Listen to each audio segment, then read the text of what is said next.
everyone, I am Shivani Solanki and I welcome you all to the PW Law वाला YouTube channel जहां पे आज हम students के लिए एक इम्पॉर्टेंट सेशन में ये डिस्कस करेंगे कि आखिर आपको अपना जुडिशरी एग्जाम क्रैक करना कैसे चाहिए। काफी स्टूडेंट्स को आप जुडिशरी एग्जाम क्रैक करते हुए देखते हैं, कई बार उनसे बात करना असंभव हो जाता है, लेकिन क्या वो तरीके हैं जो हमें अपनी रूटीन लाइफ में लाने चाहिए। और ये सेशन शुरू करने से पहले मैं ये आपको क्लियर बोल दूं कि ये सेशन वही देखें जो सीरियस है अपने जुडिशरी के एग्जाम को क्रैक करने के लिए, क्योंकि कोई भी सफलता हासिल करनी है तो उसके लिए डेडिकेशन जरूरी है, उसके लिए कंसिस्टेंसी जरूरी है। अगर आपके पास पर्याप्त समय है, अगर आप बहुत फोकस्ड हो, डिटर्मिन्ड हो कि आपको जुडिशरी क्रैक करना ही है, तो ये सेशन जरूर देखें और अपनी प्रिपरेशन भी शुरू करें।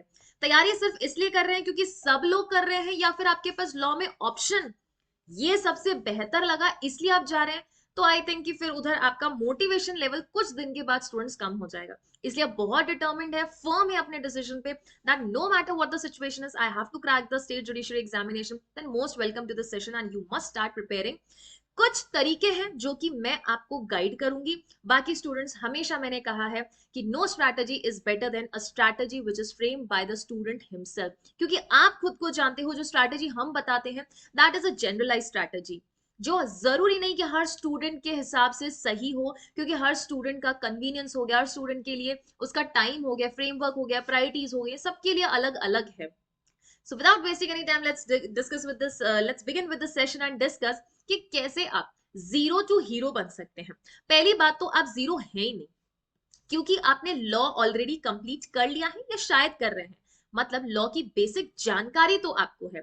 तो जब आपके कुछ बेसिक्स क्लियर हैं या सब्जेक्ट्स के बारे में थोड़ा बहुत ज्ञान है आपको, क्योंकि कुछ ऐसी यूनिवर्सिटीज में अगर आप पढ़े हैं जहां पे या तो आप किसी कारणवश टाइम पे नहीं गए हैं, या हो सकता है किसी वजह से आपकी अगर ग्रेजुएशन अच्छे तरीके से नहीं हुई है, but still you at least have some idea about the subjects, तो फिर आपको इस हीरो के रास्ते पर जाने में देरी नहीं लगेगी। So we will see that how you should start preparing. आखिर प्रिपरेशन शुरू करनी कैसे चाहिए, क्या करूं मैं। देखो बेटा, प्लान्स तो बहुत कुछ होते हैं, you have an number of plan, an number of things to do, you know कि प्री है, मेंस है, इंटरव्यू है, but the problem that lies in execution. Execute नहीं कर पाते। जब एग्जीक्यूशन की बात शुरू होती है तो वही सबसे बड़ी प्रॉब्लम आ जाती है। प्लान सब कुछ है, लेकिन स्टार्ट कब करूं, कैसे करूं। तो सबसे पहले जब आपको ये पता है कि आपको स्टेट जुडिशरी एग्जाम में जाना है, तो आपके सामने सवाल ये आता है कि स्टार्ट कब से करूं प्रिपेयर करना। फिफ्थ ईयर कर लेते हैं, थर्ड ईयर कर लेते हैं, उसके बाद स्टार्ट करेंगे। There are two ways to decide that when you should start. Depend करता है कि आप 3 इयर्स एलएलबी कर रहे हैं या 5 इयर्स लॉ ग्रेजुएशन कर रहे हैं। अगर आप 3 इयर्स कर रहे हैं स्टूडेंट्स एंड फर्स्ट ईयर में मानस बना लिया, तो मैं बोलूंगी फर्स्ट या even second year is absolutely correct time to start preparing. And next है, अगर आप फिफ्थ ईयर में है तो students third year, fourth year and fifth year is absolutely the correct time. अगर फिफ्थ ईयर में तो आपके पास समय कम है, लेकिन अगर थर्ड एंड फोर्थ ईयर में तो आपके पास सफिशिएंट टाइम है, बिकॉज जुडिशरी की अच्छी प्रिपरेशन करने के लिए अगर एक ऐसा स्टूडेंट है जो कॉलेज भी जा रहा है तो उसके लिए साल 1.5 साल काफी है। लेकिन वो स्टूडेंट जो कि ड्रॉपर है, ड्रॉपर मतलब कॉलेज वगैरह हो चुका है, आप ग्रेजुएट है, अब आप कुछ खास कर नहीं रहे हैं, तो आपके लिए 6 महीने, 6 महीने बहुत कम हो जाता है, मैं बोलूंगी मैक्स 10 महीने से लास्ट 1.5 साल में आपको अपना पूरा जो प्रिपरेशन है वो कंप्लीट कर लेना चाहिए। अब कुछ वो स्टूडेंट्स आएंगे जो कि एडवोकेसी में है, that is those who are into practice, तो उनके लिए समय निकालना थोड़ा मुश्किल हो जाता है। तो क्योंकि आप एडवोकेसी में ऑलरेडी आ चुके हैं, देयर आर मेनी लॉज जिसका आपको ज्ञान होता है, बस एक चीज मेक श्योर करनी, सारे कॉन्सेप्ट्स क्लियर करते हुए खुद के लिए इतना समय जरूर निकाल लेना कि आप क्वेश्चंस को अटेम्प्ट कर सके, आप चीजों को डेडिकेटेडली कंसिस्टेंसी फॉर्म से पढ़ सके। बिकॉज एडवोकेसी में जनरली आपका जो टाइम होता है स्टूडेंट्स, वो अनप्रिडिक्टेबल होता है, आपको पता ही नहीं है कि किस समय कब क्या चीज आपको उस वक्त ही आपको पढ़ाई छोड़ के अपने काम पे फोकस करना पड़े। ठीक है, there is a difference that you need to understand, that there is a difference between what you are actually doing at a moment and what actually you want। अभी हाल फिलहाल आपको क्या चाहिए उसका फर्क है, वो डिफरेंट है उस चीज से जो कि आप हमेशा से करना चाहते हो। तो हम एट मोमेंट काम करने में अपनी इतनी एनर्जी चैनलाइज कर देते, इतनी एनर्जी डाल देते कि एक्चुअली हम जीवन में किस चीज के पीछे भाग रहे थे, किस चीज को हम चाहते थे, उसके लिए समय नहीं निकाल पाते हैं। तो ये देखो कि एट मोमेंट जो आपके सामने जो चीज है वो कितनी इंपॉर्टेंट है आपके लिए, किस चीज तक या किस हद तक आपके लिए इंपॉर्टेंट है, क्योंकि कुछ स्टूडेंट्स के लिए कॉलेज से बाहर निकलते ही जॉब बहुत इंपॉर्टेंट रह जाता है अगर उनकी फैमिली उन पे डिपेंडेंट है। सो हर स्टूडेंट के लिए मैंने बोला है कि प्रायोरिटी अलग है, तरीका अलग होगा एग्जाम को क्रैक करने का, लेकिन ये है कि एग्जाम सबको क्रैक करना है, ये सबकी एक उम्मीद है। तो आपको मैंने टाइम बता दिया जब आपको प्रिपरेशन स्टार्ट कर देनी चाहिए, क्योंकि जो ड्रॉपर है उसको भी साल 1.5 साल लग रहा है प्रिपेयर करने में। तो अगर आप third year and 3 years LLB या फिफ्थ ईयर 5 इयर्स एलएलबी में, तो कम से कम आपको वहां पे 1.5 से 2 साल भी लग सकता है। Also depends on the student, his priorities. अगर कोई स्टूडेंट ऐसा है जिसकी कॉलेज में असाइनमेंट्स वगैरह का इतना वर्कलोड नहीं है, बर्डन नहीं है, तो फुल्ली जुडिशरी के लिए डेडिकेटेड होगा। So it completely depends on how much time you can afford, कितना टाइम आप अफोर्ड कर सकते हो। बाकी मैंने आपको कॉलेज का वो ईयर बता दिया जिसमें आप प्रिपरेशन स्टार्ट कर सकते हैं। अगला सवाल ये उठता है कि प्रिपरेशन कब स्टार्ट करना, ये तो बता दिया, पर प्रिपरेशन स्टार्ट करूं कैसे। आई नो मैम सब लोग गाइड कर रहे हैं, बट मैं अपने स्तर पे क्या करूं, मैं आपका वीडियो भी सुन रहा हूं, पर अब जब आपका वीडियो खत्म हो जाए तो पहली दफा उठ के मैं करूं क्या। तो पहली दफा उठ के आपको ये देखना है कि आप कौन से स्टेट के लिए स्टेट जुडिशरी को अटेम्प्ट करना चाहते, पहले अपना स्टेट तो डिसाइड कर लो। Is it Rajasthan, is it MP, is it Delhi, is it UP, is it Bihar, is it Gujarat, it is Maharashtra। कौन सा एग्जैक्टली स्टेट है जिसको आप टारगेट कर रहे हो, या एक से ज्यादा स्टेट्स भी हैं आपके पास टारगेट करने को।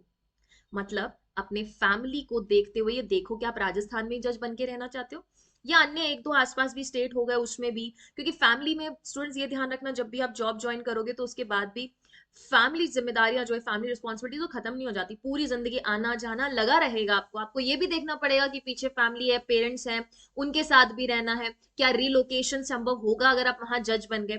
तो पहला अपना स्टेट डिसाइड करो। जब स्टेट डिसाइड कर लिया है उसके बाद सिलेबस देखो। अब मैम सिलेबस कहाँ से देखें, जाओ गूगल पे, सब जगह सिलेबस पड़ा है। पर मैम अगर स्टेट जुडिशरी का हमारा एग्जाम नोटिफाई नहीं हुआ तो जो प्रीवियस वैकेंसी आई थी उसका नोटिफिकेशन निकाल के देख सकते हैं आप। सीधा जाइए गूगल पे, टाइप कीजिए आपकी स्टेट जुडिशरी का नाम और बोलिए ऑफिशियल वेबसाइट, तुरंत आपको ऑफिशियल वेबसाइट पे लेके जाएगा और वहां से आपको आपका सिलेबस मिलेगा।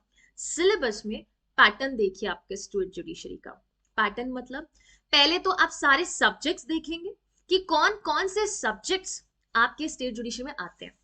अब सब्जेक्ट देखने से होगा क्या मैम, पढ़ना तो वैसे ही है, सब्जेक्ट देखने से आपको एक कॉन्फिडेंस के साथ साथ एक थोड़ा बहुत डर लगेगा। क्यों? क्योंकि जब आप सब्जेक्ट्स देखेंगे उसमें से कुछ ऐसे सब्जेक्ट्स होंगे जिनसे आप नो नो, क्योंकि वो ग्रेजुएशन में पढ़ रहे हो आप या पढ़ चुके हो, और कुछ ऐसे सब्जेक्ट्स निकलेंगे जो कि आपने कभी देखे ही नहीं, सुने ही नहीं, परखे ही नहीं। लेकिन जैसे ही आप नाम देखोगे और अगली बार अगर उसका कंटेंट आपको कहीं पर भी दिखा, you will relate your things and you will find that thing important.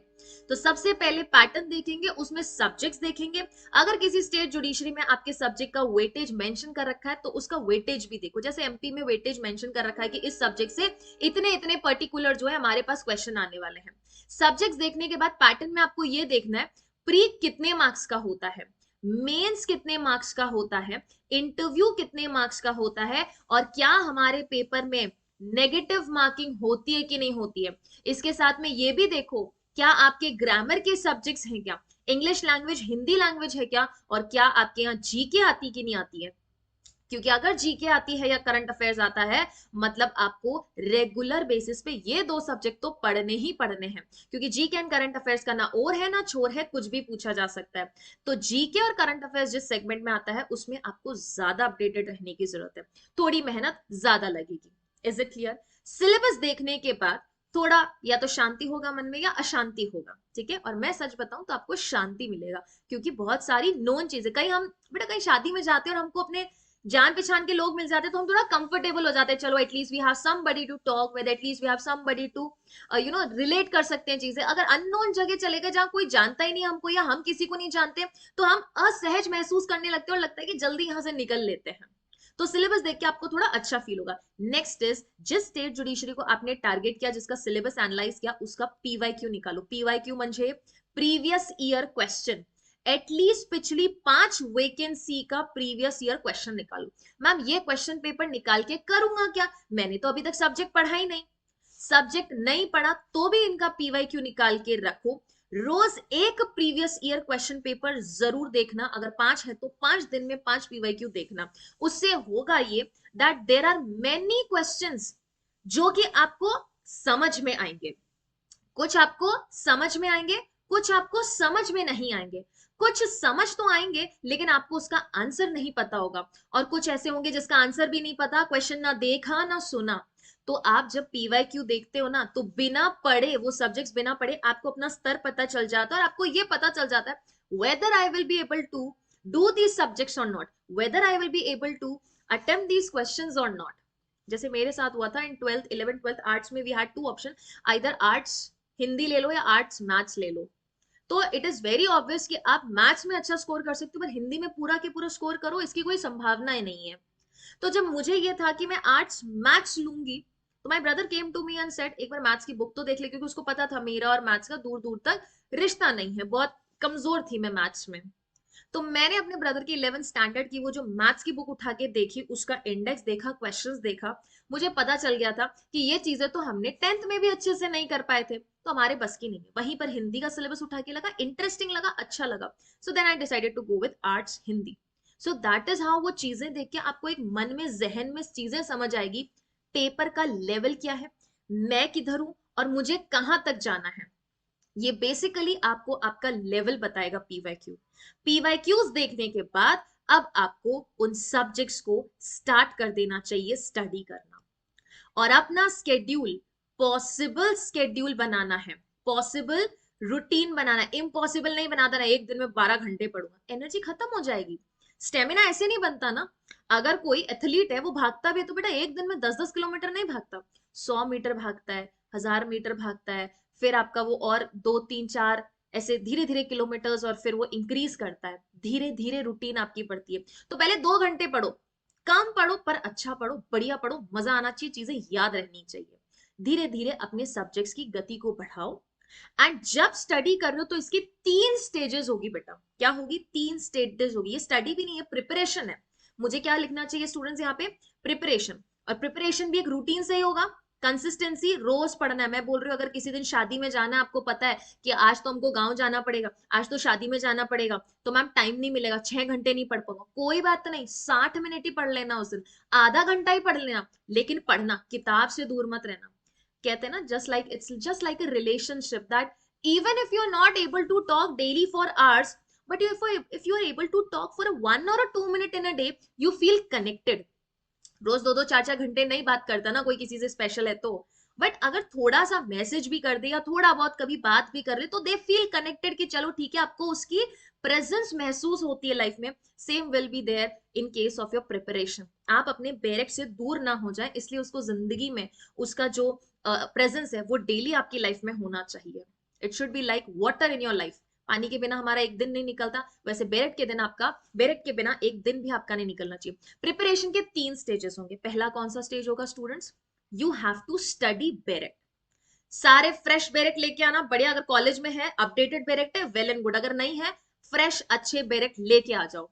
इन चीजों में कंजूसी नहीं करनी। फ्रेश अच्छे बेरेट लेके आओ, फ्रेश रजिस्टर्स एंड नोट्स लेके आओ। स्टडी शुरू करो बेरेट की। पहले बेरेट को पढ़ना, इधर से नोट ले लू, उधर से नोट जुगाड़ लू। नोट तो सबके पास है, मेरे पास भी, मैं भी दे दूं शायद आपको, लेकिन अपना एग्जाम क्रैक करने के लिए आपके खुद के नोट्स काम आने वाले, क्योंकि मैंने नोट्स अपने कन्वीनियंस के अकॉर्डिंग बनाए। आप नोट्स अपने कन्वीनियंस के अकॉर्डिंग बनाओगे, और जब आपने नोट्स बनाओगे, देखोगे, लिखोगे, पढ़ोगे, हाथ चलाओगे, बोलोगे, रिवाइज करोगे, सुनोगे, 5 चीजें एक साथ होगी, तो can you imagine the level of inputs that are going? वो चीज करनी है। बेरेट को अच्छे से समझना। कोई सेक्शन समझ नहीं है, जाओ गूगल पे देखो, यूट्यूब पे देखो, हमारी वन शॉट की क्लासेस आप वो देखो, क्या है क्या प्रोविजन। उसके बाद स्टडी जब कर रहे हो तो आपके नोट्स वहीं पर बनने शुरू हो जाने चाहिए। रेफरेंस बुक्स लो, केस लॉ लिखो उसके साथ। ये होने के बाद स्टूडेंट्स आपको रिविजन करना है। मैम रिविजन अभी से एग्जाम ही नहीं आया।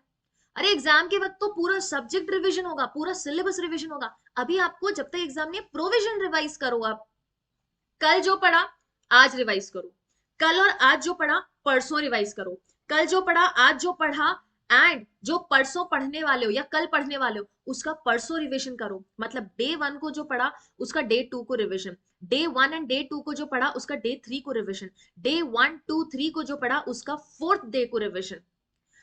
That means by the end of the month आप डे 1 से लेके 29th डे तक सारी चीजें कितनी बार रिवाइज कर चुके हो। ऐसा नहीं मैं आज पढ़ा वो कल रिवाइज करूंगा, कल पढ़ूंगा वो परसों रिवाइज करूंगा, तो जो फर्स्ट डे पढ़ा था वो तो भूल जाओगे। ऐसे ही चीजें भूलते हैं। So you have to make sure कि जितना पढ़ रहा हूं डेली उसका रिविजन हो 1 से, तो उतनी चीजें अच्छे से याद होगी। रिवाइज करो, एंड जब रिविजन हो जाए फिर प्रैक्टिस करो। प्रैक्टिस मतलब एमसीक्यूज।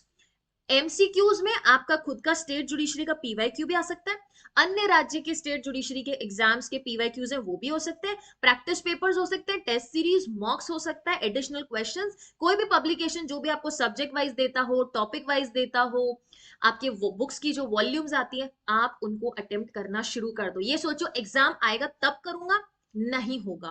क्योंकि जितना आप स्टूडेंट्स क्वेश्चन को जब सामने रखते हो डायरेक्ट बंद करके, आपके सामने जब क्वेश्चन होता है, you try to see that whether whatever you have studied are you able to recall or not.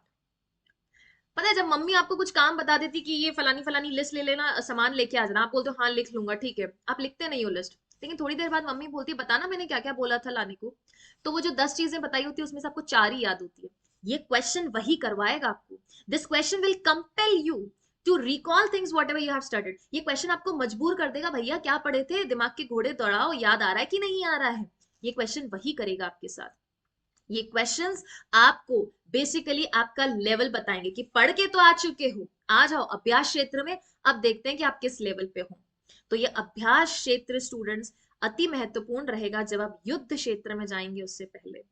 तो make sure that you practice an number of questions, and मैं स्टैंडर्ड नंबर ऑफ क्वेश्चंस एक student को बोला है, हर student को मैं बोलती हूँ कि किसी भी स्टेट जुडिशरी का प्रिलिमिनरी पेपर देने से पहले कम से कम आप 12 से 15 हजार सवाल सॉल्व करें। एक बार नहीं, दो दो तीन तीन बार करो, वापस प्रैक्टिस करो, क्योंकि बहुत ऐसे पीवाईक्यूज आएंगे, बहुत ऐसे क्वेश्चन आएंगे जिनका पता ही नहीं है ये बोल क्या रहा है, ये किधर से आया मैक्सिम, ये किधर से एक्ट नंबर पूछ रहा है, ये क्या क्या पूछ रहा है, ये सेक्शन नंबर पूछ रहा है, ये रेंज पूछ रहा है, ये अमेंडमेंट पूछ रहा है, ये इलस्ट्रेशन पूछ रहा है। तो जब प्रैक्टिस करेंगे टाइप्स ऑफ क्वेश्चन आपके पास आएंगे, तो आपको पता चलेगा कि मैंने स्टडी कितने अच्छे से किया, मैंने नोट्स कितने अच्छे से बनाया, मैंने रिवीजन कितने अच्छे से किया। अरे मैम सेक्शन तो पढ़ लिया, इलस्ट्रेशन तो पढ़ा ही नहीं, मैम सेक्शन पढ़ लिया, एक्सप्लेनेशन और प्रोविजन तो पढ़ा ही नहीं, क्वेश्चन में आ गया। तो आपको पता चलेगा कि आप प्रैक्टिस करते करते या पढ़ते वक्त क्या गलतियां कर रहे हो। तो ये प्रैक्टिस सेशन आपको हेल्प करेगा, आपकी रिवीजन एंड स्टडी करते वक्त जो आपने गलतियां की है उनको आप वापस से सुधार सकते हैं। This has to be done on regular basis. 4 से 6 घंटे निकालो, बहुत है, 2 घंटे पढ़ाई करो, 1.5 घंटा रिविजन करो, और बाकी 1.5 घंटा प्रैक्टिस कर लो, more than enough. I think 5 घंटे हो जाते हैं। ब्रेक्स में करो, 2 घंटे पढ़ लिया, आधा घंटा ब्रेक ले लिया, फिर 1.5 घंटे बैठ के मेडिटेट किया, या बुक्स लेके रिवाइज किया, घूमते घूमते रिवाइज किया, खुद को बोलते बोलते पढ़ाते पढ़ाते रिवाइज किया, आपने वॉइस नोट रिकॉर्ड करके, वॉइस रिकॉर्डिंग करके रिविजन किया, एंड उसके बाद आराम से रात को सोने से पहले क्वेश्चंस को अटेम्प्ट करो लाइट मूड से। मूड भी अच्छा होगा और बर्डन भी नहीं होगा। मेक श्योर क्वेश्चंस रोज अटेम्प्ट करने हैं। That is how you have to insure the 3 stages of preparation. और जब एग्जाम नजदीक आ जाता है तो लास्ट 2 महीने में जो कुछ भी हमने नोट्स बनाया उससे आपको रिविजन करना शुरू कर देना चाहिए। That's how your preparation has to be. और अगर आप स्टूडेंट्स जीके जीएस जहां पे आता है या करंट अफेयर्स आता है, तो डेली बेसिस पे एक अलग से रजिस्टर निकाल लो, ईयर वाइज या मंथ वाइज, जो कि आपको शॉर्ट नोट्स बनाते जाओ। चाहे आप वीडियोस देख सकते हैं, आप न्यूज़पेपर पे रिलाई कर सकते हैं, एडिटोरियल्स पढ़ सकते हैं, वहां से अपना नोट्स बनाना शुरू कर सकते हैं आप। ठीक है। And last is with state to target. मैं ये बोलूंगी जिस स्टेट के आप डोमिसाइल है उसको डेफिनेटली टारगेट करें। पहले तो your own state, your own state you must target, and second is you must target those states even if you are not planning to settle over there कि ma'am यहाँ जज नहीं बनना है, क्यों दो एग्जाम, बट उस स्टेट का जरूर दो जहां पे आपका सिलेबस लगभग लगभग 70% सेम है। मान लो अगर जीके जीएस आ रही, वहां हिंदी इंग्लिश आई, कोई बात नहीं, वो मत पढ़ो अगर आपको वहां सिलेक्शन नहीं चाहिए, लेकिन आपके सिलेबस के टॉपिक्स आ रहे हैं ना, आपके सिलेबस का कुछ सब्जेक्ट्स आ रहा है ना, तो वो पढ़ के आप जरूर दीजिए। मैम सिलेक्शन तो होगा नहीं, बट एग्जाम का खौफ तो समझ आएगा, वहां सेंटर पे जाके कंपटीशन तो देख पाओगे कि कितने स्टूडेंट्स उस रेस में हैं। इसीलिए कहते हैं कि जब आप ऑनलाइन पढ़ाई करते हो अपने कॉम्पिटिटर्स को देख नहीं पाते हो, बट यस जब लाइव क्लासेस होती है, स्टूडेंट्स जवाब देते हैं, तो डेफिनेटली अपने कॉम्पिटिटर्स को ऑनलाइन क्लास में भी देख पाते हो। इसीलिए कहते हैं कि लाइव क्लासेस अटेम्प्ट करो वहां पे। So you must see that where your competitors are, and to be very honest, everybody is a competitor these days. So हर उस स्टेट को देखो जहां आपका सिलेबस सेम है, एंड बाकी स्टेट्स को भी आप टारगेट कर सकते हैं अगर आपको वहां जाने की, रीलोकेट होने की इच्छा है तो। लेकिन मैं ये बोलूंगी फोकस 1 या 2 स्टेट्स पर ही होना चाहिए। रीजन सुनो क्यों।